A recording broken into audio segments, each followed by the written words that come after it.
अपने साथ शिकागो लेकर चली गई थी। अब उस नेग्रोमेड ने 20 साल तक राइटर का ख्याल रखा था। यही वजह है कि आज भी राइटर को उसके साथ गुजारे हुए पल याद आते हैं। राइटर सोचती है कि यहाँ पर नेग्रोमेड्स के साथ गलत हो रहा है, उन्हें उनके हक नहीं दिए जा रहे हैं। तो वो फैसला करती है कि मैं इन नेग्रोमेड्स पर एक बुक लिखूंगी। इसीलिए वो अपने बॉस को कॉल करके इस बारे में पूछती है। उसके बॉस का कहना था कि कोई भी नेग्रोमेड तुम्हें अपनी कहानी नहीं बताएगी, क्योंकि इससे उनकी जॉब खतरे में पड़ सकती है। लेकिन हाँ, अगर तुम नेग्रोमेड्स पर बुक लिखने में कामयाब रही तो मैं उसे पब्लिश जरूर करूंगी। जिसके बाद राइटर एबिलिन के पास आकर उसे अपनी कहानी सुनाने के लिए कहती है, पर एबिलिन ने मना कर दिया क्योंकि वो जानती थी कि इस तरह मेरी जॉब खतरे में पड़ सकती है। इसके बाद हम एबिलिन की दोस्त मिनी को देखते हैं, जो हिली की मॉम का ख्याल रख रही थी। अब रात भी काफी हो गई थी, ऊपर से बाहर बारिश भी हो रही थी, तो आज रात वो यही रुकने का फैसला करती है। अब मिनी को वॉशरूम जाना था। बारिश की वजह से बाहर वो जा नहीं सकती थी, इसीलिए वो हिली से छुप कर घर के अंदर कहीं वॉशरूम यूज कर लेती है।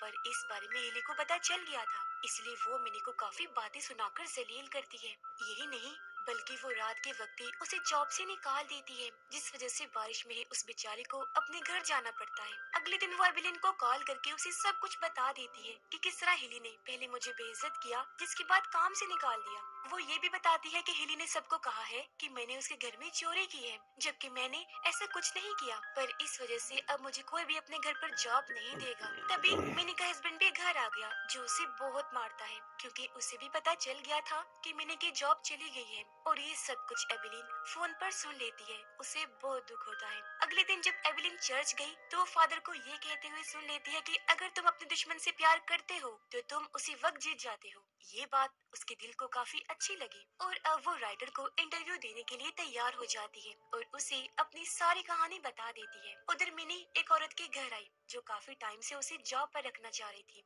क्योंकि वो जानती थी कि मिनी से अच्छा खाना यहाँ पर कोई नहीं बना सकता। ये औरत एक मॉडल थी। मिनी को देखकर काफी खुश हो जाती है।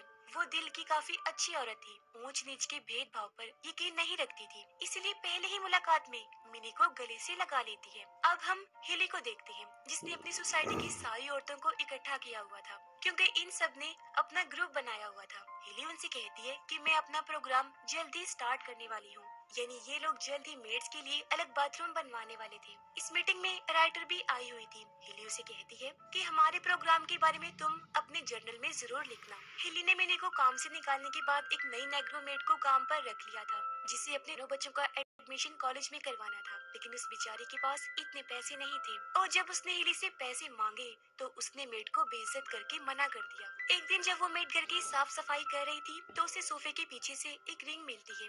ये रिंग वो हिली को वापस नहीं करती, बल्कि अपने पास ही रख लेती है। एक रात राइटर एबिलिन के घर आई। जब एबिलिन उसे कहानी सुना रही थी तो यहाँ मिनी आ जाती है, उनसे सवाल जवाब करने लगती है। तब एबिलिन और राइटर मिलकर उसे सारी बात समझाते हैं, जिससे अब मिनी भी उसे अपनी कहानी बताने के लिए राजी हो जाती है। वो राइटर को अपनी स्टोरी बताने लगी। उसे इसमें इतना मजा आ रहा था कि कहानी बताते बताते सुबह हो जाती है। एक दिन राइटर की मॉम उसे अच्छे से तैयार करके एक लड़के के साथ डेट पर भेजती है।